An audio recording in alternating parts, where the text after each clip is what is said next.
تو مالک کی ذات تو کریم ہے اور سارے کریموں کو وہیں سے ہی جو ہے وہ سخاوت ملی ہے.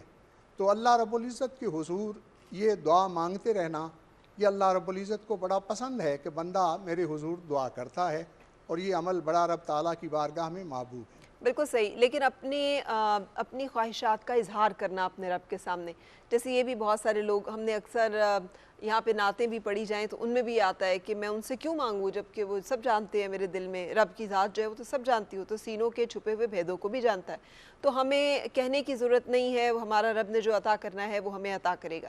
سو یہاں پر اس ایک تصور ہے اس کی نسبت سے میں جاننا چاہ رہی ہوں کہ ہمیں تو معلوم ہوتا ہے کہ اللہ تعالیٰ کے انبیاء کی دعائیں جو ہیں وہ بھی قرآن پاک میں مذکور ہیں، ان کے بارے میں بھی کہ وہ ان انبیاء نے وہ دعائیں مانگی، وہ دنیاوی اسباب کے بارے میں بھی تھیں، وہ معاملات اپنی تکالیف مسائل کے بارے میں بھی تھیں اور وہ قبول بھی ہوئیں. ہاں، اس میں جو دعا مانگنے کے لیے اور کون کون سی چیز مانگنی چاہیے اور کون کون سی چیز نہیں مانگنی چاہیے، تو حضرت سیدنا شیخ عبد القادر جیلانی نور اللہ مرکزہ نے فتح الغیب شریف کے اندر ارشاد فرمایا کہ اللہ رب العزت کی بارگاہ سے ہر شے طلب کرنی چاہیے، بالکل، سوائے اس چیز کے کہ جو حرام ہو اور جو فساد پیدا کرنے والی ہو. اس کے علاوہ ہر چیز چھوٹی سے چھوٹی بھی جو ہے رب تعالیٰ کی بارگاہ سے طلب کی جائے. بالکل، یہاں تک کہ امام الانبیاء سید الانبیاء جناب مصطفیٰ کریم صلی اللہ علیہ وسلم کے فرمان اقدس کا یہ مفہوم ہے کہ اللہ رب العزت کی بارگاہ سے مانگو یہاں تک کہ نمک کو بھی مانگو. جی، تو چھوٹی سی چیز یعنی نمک کے ساتھ تمثیل بیان فرمائی کہ مانگنا ہر چیز جو ہے، جو بھی بندے کی خواہش اور تمنا ہے سوائے حرام کے اور فساد کے، ہر چیز کو رب تعالیٰ کی بارگاہ سے طلب کرنا چاہیے. بالکل صحیح. آج ہم بات کر رہے ہیں دعا کے حوالے سے، اور یقینی طور پر یہ دعاؤں کی قبولیت کا مہینہ ہے. اس میں ایک رات ایسی ہے جس میں اللہ تعالیٰ جو ہے 1000 مہینے کی عبادت کے برابر ہمیں ثواب بھی دیتا ہے، اور یقینی طور پر اس میں اللہ تعالیٰ کی یہ طرف سے خوشخبری ہے کہ بہت سارے لوگوں کی مغفرت جو ہے وہ کی جاتی ہے. یقینی طور پر جو سے مغفرت کی طلب کرتے ہیں ان کی دعا قبول ہوتی ہے. لیکن ایک چیز جو میں آپ سے پوچھنا چاہوں گی پیر صاحب، وہ یہ ہے کہ اللہ تعالیٰ یہ بھی ارشاد فرماتا ہے کہ جب انسان کو کوئی تکلیف پہنچتی ہے تو وہ اپنے رب کی طرف رجوع کرتے ہوئے پکارتا ہے، اور جب اللہ تعالیٰ اسے اپنی جانب سے کوئی نعمت بخش دیتا ہے اور تو وہ اس تکلیف کو بھول جاتا ہے جس کے لیے وہ پہلے دعا کیا کرتا تھا. اور پھر ایک اور جگہ پر جو ہے وہ اسی طرح سے ہمیں کہ جب اللہ انسان کو کوئی تکلیف پہنچتی ہے تو وہ ہمیں کھڑے بیٹھے لیٹے پکارتا ہے.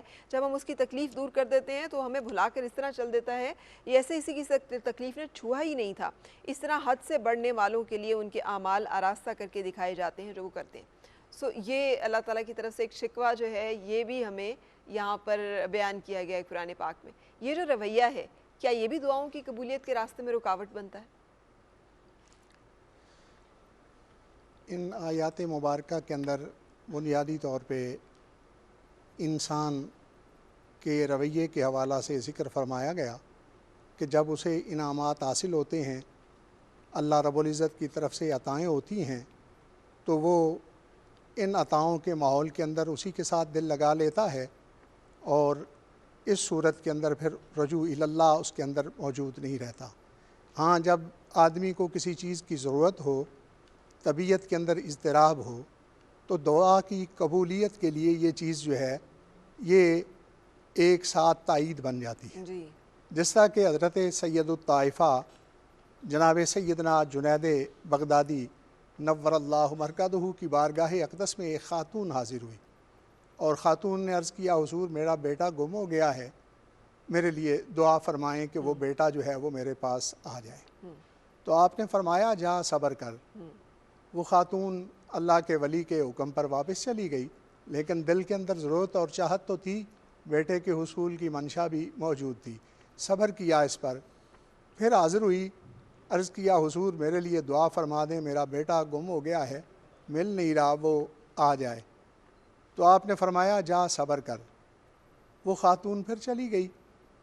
پھر بعد میں تیسری مرتبہ حاضر ہوئی اور آپ کی بارگاہ اقدس میں دعا کے لیے عرض کیا، تو آپ نے پھر وہی جملہ ارشاد فرمایا کہ جا صبر کر.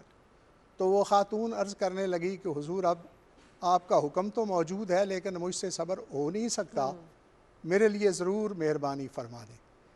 تو جب اس خاتون نے یہ عرض کیا تو حضرت سیدنا جنید بغدادی نور اللہ مرکزہ نے جواباً فرمایا کہ اگر یہ کیفیت ہے تو پھر گھر جا، تیرا بیٹا تیرے گھر آ چکا ہے۔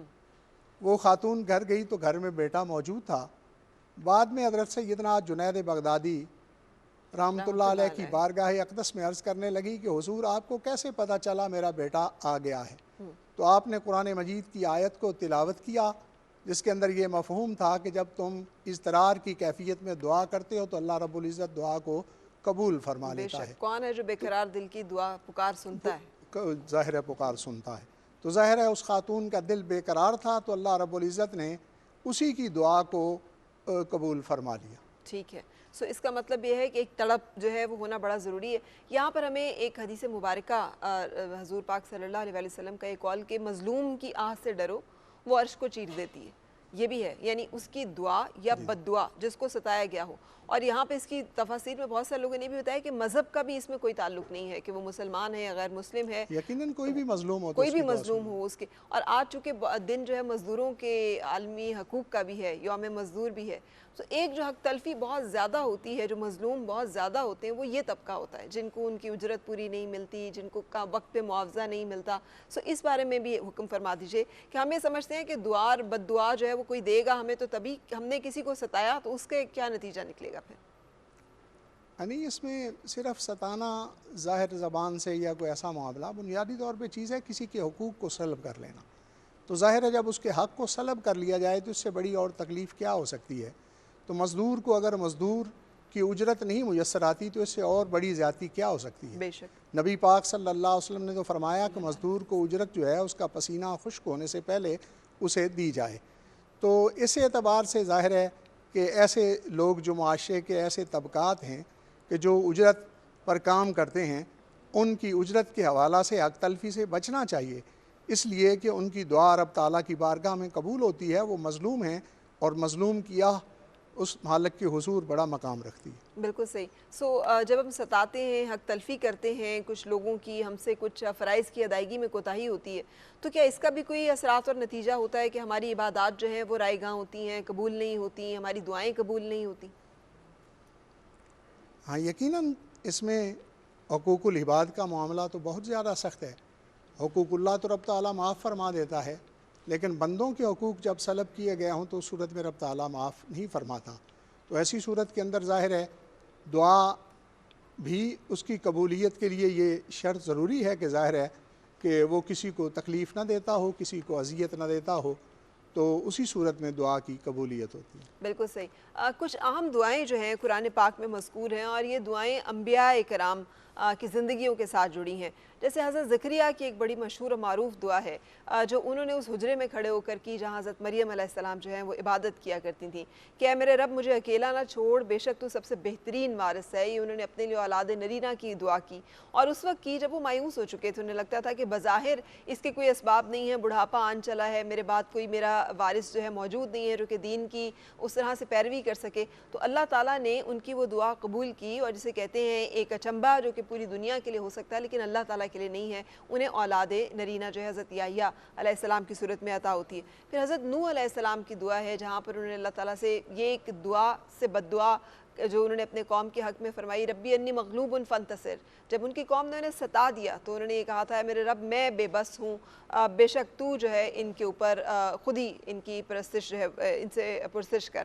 پھر اسی طرح سے حضرت یونس علیہ السلام کی ایک دعا جس کے بارے میں کہا جاتا ہے کہ اس حوالے سے جب بھی کوئی دعا مانگی جائے تو ضرور قبول ہوتی ہے۔ یہ رسول پاک صلی اللہ علیہ وسلم کے ارشادات کے مطابق ہمیں یہ بات پتہ چلتی ہے۔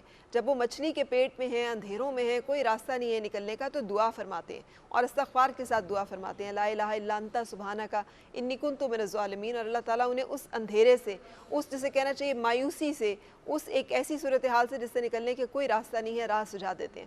پھر اسی طرح حضرت موسیٰ علیہ السلام جب فرعون سے بھاگتے ہیں اس کے ظلم و ستم سے کی گرفت میں نہ آنے کے لیے اور مدین پہنچتے ہیں، تو وہاں پر ان لڑکیوں کو پانی پلانے کے بعد آپ نے بیٹھ کر جو اپنے رب سے دعا کی، رب انی لما انزلت الی من خیر فقیر، اے میرے رب تو جو بھی رحمت اپنی طرف سے بخشش میرے لیے نازل کرے گا میں اس کا محتاج ہوں. اور پھر اللہ تعالیٰ ان کے لیے اس ایک دیار غیر میں دروازے کھول دیتے ہیں, راستے کھول دیتے ہیں, جہاں پہ ان کو سرپرستی بھی میسر آتی ہے, چھت بھی ملتا ہے, اور ایک خاتون کے ساتھ جو ہے وہ نکاح بھی میسر آتا ہے. پھر حضرت ایوب علیہ السلام کی دعا, جن کا صبر بہت مشہور ہے, اور جب صبر کا پیمانہ لبریز ہوتا ہے تو رب سے دعا کرتے ہیں ربی انی مسنی الضر وانت ارحم الراحمین, اور اللہ تعالیٰ اس دعا کو قبول کرتے ہوئے ان کے جسم میں موجود وہ بیماری جو کہ حد سے گزر چکی ہے اس کو دور فرماتے ہیں. سو پیر صاحب یہ تمام ریفرنسز کا مطلب یہ ہے کہ یہ تمام محیر العقول باتیں, حضرت ابراہیم علیہ السلام کی دعا, بے آب و گیا صحرا میں اولاد کو چھوڑ کے جا رہے ہیں اور دعا کر رہے ہیں اللہ اسے آباد کرنا, یہاں ثمرات دینا, یہاں, اور اللہ تعالیٰ اس دعا کو بھی قبول کرتا ہے. یا اللہ میری آنے والی نسلوں میں پیغمبر اور راہ ہدایت کو بتانے والے لوگ, تو ہم دیکھتے ہیں سارے پیغمبر اس کے بعد جو ہیں آل ابراہیم سے چل رہے ہیں, اور آج تک ان کی آل پر درود اور سلام بھیجا جاتا ہے. سو یہ دعائیں جو ہیں یہ مختلف زندگی کے معاملات سے جڑی ہوئی ہیں. ہمیں انبیاء کرام کی اس سنت سے کیا پتہ چلتا ہے؟ انبیاء علیہ السلام کا ان مشکل اوقات کے اندر اللہ رب العزت کی بارگاہ میں دعا کرنا, یہ ہمارے لیے ایک سبق اور درس ہے کہ جب بھی مشکل آئے تو اس صورت کے اندر اللہ رب العزت کی بارگاہ میں رجوع کرنا چاہیے. اور یہ بات کہ جو ذہن میں ہو کہ ایسا ممکن نہیں ہو سکتا, یہ چیز مجھے حاصل نہیں ہو سکتی, یا ایسا معاملہ نہیں, تو انبیاء علیہ السلام کا یہ دعا کرنا اور اللہ رب العزت کا ان دعاؤں کو قبول فرما لینا, یہ ہمیں بتلاتا ہے کہ اللہ رب العزت کی بارگاہ سے ہر چیز مانگی جا سکتی ہے, بے شک, اور کسی وقت کے اندر بھی, کسی مرحلہ کے اندر بھی اللہ رب العزت وہ چیز ہمیں عطا فرما سکتا ہے. بے شک. اور یقیناً امام الانبیاء سید الانبیاء جناب مصطفیٰ کریم صلی اللہ علیہ وسلم نے فرمایا کہ لا يرد القضاء الا بالدعاء ولا يزيد العمر الا في البر, کہ قضا جو ہے وہ نہیں ٹالی جا سکتی مگر کہ دعا کے ساتھ. تقدیر جو ہے وہ دعا کے ساتھ بدلتی ہے, تو اس لیے اللہ رب العزت کے حضور دعا کرنی چاہیے. اور عمر نہیں بڑھتی مگر صلہ رحمی کے ساتھ, نیکی کے ساتھ. تو جب انسان صلہ رحمی اور نیکی کرتا ہے تو اس صورت میں اللہ رب العزت عمر کے اندر اضافہ فرما دیتا. بالکل صحیح. پھر صاحب یہ بھی فرمائیے گا, بہت سارے لوگ یہ کہتے ہیں ہماری دعائیں بہت دنیاوی معاملات سے جڑی ہوتی ہیں, ہم اس میں بعض اوقات اللہ سے مانگنا جو ہے بھول جاتے ہیں. حضرت بایزید رحمۃ اللہ علیہ کے مقام کے بارے میں یہ تھا کہ بایزید علیہ السلام کا رحمۃ اللہ علیہ کا مقام جو ہے وہ اس لیے اللہ تعالیٰ نے انہیں عطا کیا کہ وہ اللہ سے اللہ کو مانگتے تھے. سو ہماری جو دعائیں ہیں وہ دنیاوی معاملات میں ہی ہمارا یہ کام ہو جائے, وہ کام ہو جائے, وہ کام ہو جائے, اور ہم آپ کو لگتا ہے یہ تمام دعائیں بھی ٹھیک ہیں, یہ بھی مانگنی چاہیے, اور اس میں کوئی گناہ یا کوئی انسان جو ہے وہ ظاہر درجے کے اعتبار سے برابر نہیں ہے. انبیاء علیہ السلام کے مدارج, ان کے مراتب اولیاء ہیں, پھر صحابہ کرام رضوان اللہ اجمعین ہیں, اہل بیت اطہار رضوان اللہ علیہم اجمعین ہیں, صوفیاء کرام صالحین, تو یقیناً ان کے اپنے اپنے مراتب ہیں اور ان کی اپنی اپنی دعا کے طریقے بھی ہیں. یہ تو ٹھیک ہے کہ سب سے اچھی دعا خالق کی پہچان مانگنا ہے, لیکن انسان ہے اور اسے اور بھی بہت سارے حوائج اور ضروریات ہیں. بالکل. تو اس لیے یہ دعا مانگی بھی جا سکتی ہے, بلکہ میں یہ کہوں گا کہ یہ دعا مانگنا ضرور چاہیے, اس لیے کہ ہماری درگاہ شریف کے درگاہ جلالیہ بکھی شریف کے بانی جد اعلیٰ حضرت حافظ الحدیث غوث زماں پیر سید محمد جلال الدین مشہدی نور اللہ مرکزہ فرمایا کرتے تھے کہ دعا انسان اور خالق کے ربط کو جوڑتی ہے اور یقین کو مستحکم کرتی ہے اور تعلق کو مضبوط کرتی ہے. ٹھیک. اور تاجدار اللہ شیر خدا سیدنا علی المرتضیٰ رضی اللہ تعالیٰ نے ارشاد فرمایا کہ عرفت بفصح المسائل, کہ میں نے رب تعالیٰ کی ذات کو جو ہے اپنی جو عزائم اور ارادے تھے ان کے ٹوٹنے سے رب تعالیٰ کی ذات کو پہچانا ہے. بے شک. تو اس اعتبار سے عرفت ربی بفصح العزائم, تو معلوم ہوا کہ ایک صرف جد و جہد, صرف کوشش منزل مقصود تک نہیں پہنچاتی, بلکہ منزل تک پہنچانا اس خالق کا کام ہے. بندے کا کام جہد کرنا ہے اور اللہ رب العزت کی بارگاہ میں دعا کرنا ہے. اس کی اگر تائید شامل ہو جائے تو پھر اس صورت میں وہ چیزیں ساری حاصل ہو جاتی ہیں جو بندہ حاصل کرنا چاہتا ہے. بالکل صحیح۔ دعا کی قبولیت کے اوقات کے بارے میں بھی بہت ساری جگہوں پر ہے کہ جمعۃ المبارک میں ایک ایسی گھڑی ہے جب دعا قبول ہوتی ہے، رات کے آخری پہر میں ایسے اللہ تعالیٰ جو ہے وہ بہت نزدیک سے اپنے بندے کی دعا قبول کرتا ہے۔ ہم نے کیفیت تو تذکرہ کر لیا کہ جب تڑپ ہوتی ہے، بے قراری ہوتی ہے، تکلیف مصیبت میں انسان ہوتا ہے۔ اس کے علاوہ دعا کی قبولیت جو ہے اس کے کچھ رمضان المبارک میں ہے کہ بہت سارے لوگوں کی مغفرت ہوتی ہے، کچھ اور ایسے ایام بھی ہیں، کچھ ایسے مخصوص اوقات ہیں جس میں دعا مانگی جائے تو قبول ہوتی ہے؟ ہاں، اس میں احادیث مبارکہ کی روشنی کے اندر 7 ایسے اوقات کا ذکر فرمایا گیا ہے جن اوقات کے اندر رب تعالیٰ دعا کو قبول فرما لیتا ہے۔ ان میں سے ایک وقت جیسا کہ آپ نے ذکر کیا کہ سحری کا وقت ہے، جو رات کا آخری حصے کا وقت ہے، اس وقت کے اندر بھی رب تعالیٰ دعاؤں کو قبول فرماتا ہے۔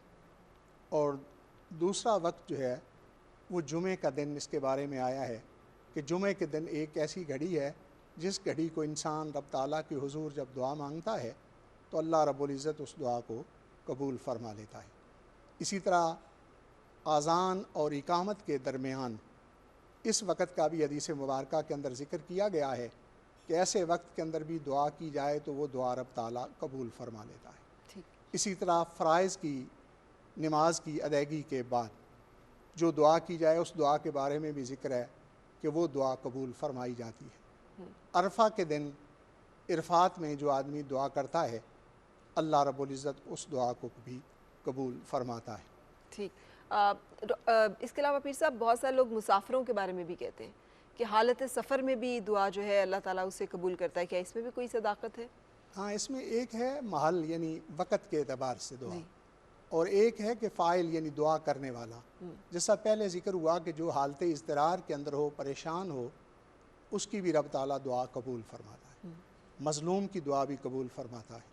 اسی طرح مسافر کی دعا رب تعالیٰ قبول فرماتا ہے، مریض کی دعا کو رب تعالیٰ قبول فرماتا ہے۔ ٹھیک ہے، جب اللہ تعالیٰ کی طرف سے ہمیں لگے کہ کوئی سختی ہے، پریشانی، جیسے آج کل کووڈ ہے، وبا کا جو ہے وہ پھیلاؤ ہے، خوف کی کیفیت ہے، اس میں بھی دعاؤں کی قبولیت اللہ تعالیٰ، مغفرتیں، ویسے بھی رمضان المبارک بھی ہے اور یہ وبا کا خوف بھی ہے، اس کی ایک دہشت بھی ہے، دعا تو ہم سب کی یہی ہے کہ اللہ تعالیٰ ہمیں اس سے نجات دے اور اللہ تعالیٰ ہم سب کو اپنی حفاظت میں رکھے، لیکن زیادہ دعائیں جو ہیں اس سے اللہ تعالیٰ ہو سکتا ہے کہ ہم سب کو اس مرض سے اپنی حفاظت میں رکھے۔ ویلکم بیک، ہمارا رمضان ٹرانسمیشن آپ دیکھ رہے ہیں اور آج ہمارے ساتھ گفتگو میں شریک ہیں پیر سید نوید الحسن مشہدی، سجادہ نشین بھیکی شریف، اور نوید اصغر قادری نعت خواں ہیں جو کہ ہمیں وقتاً فوقتاً ہم آپ سے نعت کی فرمائش جو ہے وہ کرتے رہیں گے۔ پیر صاحب، جیسے ہم نے مختلف کیفیات کا ذکر کیا، ہم نے اکثر سنا ہے ماں کی دعا جنت کی ہوا، کہ ماں کی دعا اپنی اولاد کے حق میں بڑی قبول ہوتی ہے، لیکن رسول پاک صلی اللہ علیہ وسلم سے چند احادیث میں جو ہمیں اشارہ ملتا ہے وہ والد کی بھی اپنے اولاد کے حق میں دعا ہے، اور کچھ اور ایسے افراد ہیں جن کی دعا جس میں ایک منصف حکمران کی دعا بھی ہے کہ وہ بھی رد نہیں ہوتی ہے، اس بارے میں بھی ہمیں بتائیے گا کہ یہ کون سے ایسے افراد ہیں جن کی دعا خاص طور پہ اللہ تعالیٰ رد نہیں فرماتا؟ حدیث مبارکہ کی روشنی کے اندر ایک ہے دعا کا رد کرنا، ایک ہے کسی کے حق میں اندر دعا کا قبول فرما لینا۔ ٹھیک، تو باپ کی دعا یقیناً بیٹے کے حق کے اندر جب وہ خوشی سے دعا کرتا ہے تو وہ دعا رب تعالیٰ قبول فرماتا ہے۔ اس طرح ماں کی دعا کو رب تعالیٰ اولاد کے حق کے اندر قبول فرماتا ہے۔ منصف عادل بادشاہ جب اللہ رب العزت کے حضور دعا کرتا ہے تو اس کی دعا کو قبول فرمایا جاتا ہے، اور ایسا تاجر صدوق جو اپنی تجارت کے اندر سچ بولتا ہے، جب وہ رب تعالیٰ کی بارگاہ میں دعا کرتا ہے تو اس کی دعا کو قبول فرمایا جاتا ہے۔ اس طرح صالحین، نیکوکار اور پرہیزگار اور متقی لوگ جو ہیں، انبیاء علیہم السلام ہیں، تو یہ جس کے لیے دعا فرماتے ہیں ان کی دعاؤں کو رب تعالیٰ قبول فرماتا ہے، کہ جو تزکیہ قلبی والے لوگ ہوتے ہیں، جن کا قلب صاف اور ستھرا ہوتا ہے، وہ رب تعالیٰ کی بارگاہ میں جب کسی کے حق کے اندر دعا مانگتے ہیں تو وہ دعا اللہ رب العزت قبول فرما لیتا ہے۔ اور اسی طرح حدیث مبارکہ کا مفہوم ہے کہ چونکہ ضرورت جو ہے وہ دعا کے ذریعے رب تعالیٰ پوری فرماتا ہے، تو حاجت مند جو ہے وہ بھی جب اللہ رب العزت کے حضور دعا کرتا ہے محتاج، تو اس کی دعا کو بھی رب تعالیٰ قبول فرما لیتا ہے۔ اور رسالہ قشیریہ کے اندر یعنی دعا کے حوالہ سے، یعنی کس کی دعا قبول ہوتی ہے، اس حوالہ سے فرمایا گیا کہ الدعاء مفتاح الحاجہ، کہ دعا جو ہے وہ حاجت کے پورا کرنے کی چابی ہے۔ جی وَأَسْنَانُهُ لُقَمُ الحلال، اور اس کے دانت جو ہیں وہ حلال لقمہ ہے، یعنی خوراک حلال ہو، رزق حلال ہو، تو ایسی صورت کے اندر جو بھی حلال رزق تلاش کرتا ہے، طلب کرتا ہے اپنے لیے، اس کی دعا کو بھی رب تعالیٰ قبول فرما لیتا ہے۔ بے شک، اس سے ایک واقعہ بھی ہے کہ بنی اسرائیل کے ساتھ منسوب ہے یہ واقعہ کہ وہ کچھ لوگ تھے، انہیں بارش نہیں ہو رہی تھی، تو ان کے نبی نے ان سے کہا کہ نماز استسقاء جو ہے وہ کی جائے، پڑھی جائے، اور وہ سب لوگ خوش و خضوع کے ساتھ اللہ کے حضور دعا مانگ رہے ہیں بارش کے لیے، لیکن اللہ نے اس نبی کو وحی فرمائی کہ ان کی دعا قبول ہو تو کیوں کر ان کے جسم میں اور ان کے لباس میں اور ان کی زندگی میں لقمہ حرام ہے، حرام جو ہے اس کی آمیزش ہے۔ سو یہ بھی، اور رسول پاک صلی اللہ علیہ وسلم کی ایک اور حدیث مبارکہ بھی ہے کہ ایک شخص ہے، وہ مسافر ہے، بال بکھرے ہوئے ہیں، گرد آلود ہیں، وہ پکارتا ہے میرے رب اے میرے رب، لیکن اس کی دعا قبول ہو تو کیوں کر کہ اس کا پہننا حرام ہے، اس کا جسم حرام کا ہے، اس کا لقمہ حرام ہے۔ سو اس سے ہمیں پتہ چلتا ہے کہ حرام کتنا بڑے معنی ہیں۔ کیا حرام کا مطلب صرف حرام کمائی ہے یا حرام کسی اور چیز کو بھی یہاں پہ کہا جا رہا ہے؟ حرام کا ایک مفہوم جو ہے رزق کا، وہ بڑا مفہوم وسیع ہے۔ مثلا یہ ہے کہ کرپشن کے ذریعے، بدعنوانی کے ذریعے ایک آدمی کہیں ملازم ہے اور اپنا کام پوری طرح نہیں کرتا اور وہاں سے وہ تنخواہ لیتا ہے، تو اس صورت کے اندر بھی یہ حرمت آتی ہے۔ اور اسی طرح جو ہے اگر کہیں اس کا حق نہیں بنتا کوئی چیز لینے کا، لیکن اس کے باوجود جو ہے وہ کوشش کرتا ہے اپنے اثاثہ جات کو بڑھانے کے لیے، کہیں سے کمیشن حاصل کرتا ہے، ملکی معاملات کے اندر عالمی تجارت کے معاہدے کرتے ہوئے، بظاہر تو وہ یہ کہہ رہا ہوتا ہے کہ میں ملک کے مفاد میں تجارت کر رہا ہوں، لیکن اس کے پیچھے جو ہے وہ کمیشن موجود ہوتی ہے، تو یہ کمیشن جو ہے یہ حرام ہے، اور یہی لقمہ حرام ہے جس کے بارے میں حدیث مبارکہ کے اندر کہا گیا کہ دعا اس صورت کے اندر قبول نہیں ہوتی۔ بالکل صحیح۔ ہم گفتگو کا اپنا سلسلہ جاری رکھیں گے، لیکن آپ کو جیسے معلوم ہے کہ پورے ملک میں اس وقت کورونا کی صورتحال تشویشناک ہے، اور اس حوالے سے اپڈیٹ ہم آپ کو کرتے رہتے ہیں۔ NCOC کے آج کے جو فگرز ہیں گزشتہ 24 گھنٹے کے، اس میں صحت یاب کیسز کی تعداد جو ہے 5544 ہے، نئے کیسز جو پازیٹیو ہیں 4696، اور اموات پچھلے 24 گھنٹے میں 146 ریکارڈ کی گئی ہیں۔ جی خوش آمدید، ہمارا رمضان ٹرانسمیشن آپ دیکھ رہے ہیں، اور ایک اچھی خوشخبری جو ہے وہ اس وقت آپ نے یقیناً دیکھی ہوگی، پاکستان ٹیلی ویژن سپورٹس پر براہ راست میچ دکھایا جا رہا تھا۔ ہرارے ٹیسٹ میں پاکستان کو بڑی کامیابی حاصل ہوئی ہے۔ پہلے کرکٹ ٹیسٹ میں زمبابوے کو ایک اننگز اور 16 رن سے شکست ہوئی ہے۔ فواد عالم اور حسن علی کی شاندار کارکردگی، زمبابوے نے پہلی اننگز میں 176 رنز بنائے اور دوسری اننگز میں 134 رنز بنائے۔ پاکستان نے پہلی اننگز میں 426 رنز بنائے۔ فواد عالم نے 140 رنز کی اننگز کھیلی۔ 2 میچز کی سیریز میں پاکستان کو 1-0 کی برتری حاصل، اور ہرارے ٹیسٹ میں پاکستان کی بڑی کامیابی، جو کہ ایک گڈ نیوز ہے۔ جو لوگ میچ دیکھتے رہے یقینی طور پر وہ لطف اندوز ہوئے ہوں گے۔ بہت ساری دعائیں شامل حال رہی پاکستان کرکٹ ٹیم کے ساتھ، جس کے نتیجے میں پہلے کرکٹ ٹیسٹ میں زمبابوے کو ایک اننگز اور 116 رن سے شکست ہوئی ہے۔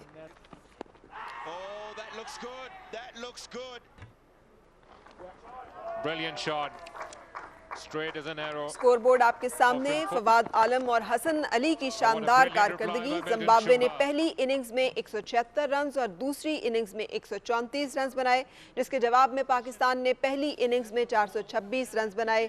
فواد عالم نے 140 رنز کی اننگز کھیلی۔ اس طرح کی خبر سننے کے بعد موڈ جو ہے یقینی طور پہ اچھا ہو جاتا ہے۔ پاکستان میں کرکٹ کے شائقین ویسے بھی بڑی تعداد میں ہیں، اور یہ ان سب کے لیے ایک بڑی زبردست نیوز ہے۔ یہ بھی دعاؤں کی قبولیت کا ہی پیر صاحب ایک وہ ہے، جب کرکٹ میچ ہو رہا ہوتا ہے تو ہماری عوام اور ہم لوگ جو ہیں بڑے خوش و خضوع کے ساتھ دعا کرتے ہیں۔ ہر بال کے ساتھ جو ہے وہ دعائیں ہوتی ہیں کہ پاکستان کو اللہ تعالیٰ جو ہے وہ کامیابی عطا فرمائے، اور وہی بات کی کیفیت جو انسان کی اس کے نتیجے میں پھر اللہ تعالیٰ وہ دعائیں قبول فرماتا ہے۔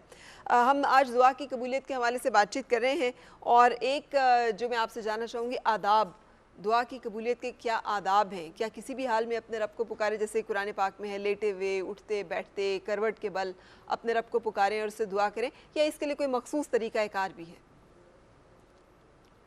ہاں، اس میں بنیادی طور پہ دعا تو کسی کیفیت کے اندر بھی کی جا سکتی ہے، اور دعا کو رب تعالیٰ قبول بھی فرماتا ہے، لیکن دعا کو اچھے طریقے سے رب تعالیٰ کی بارگاہ میں پیش کرنا، جی، اور وہ اچھا طریقہ کیا ہے؟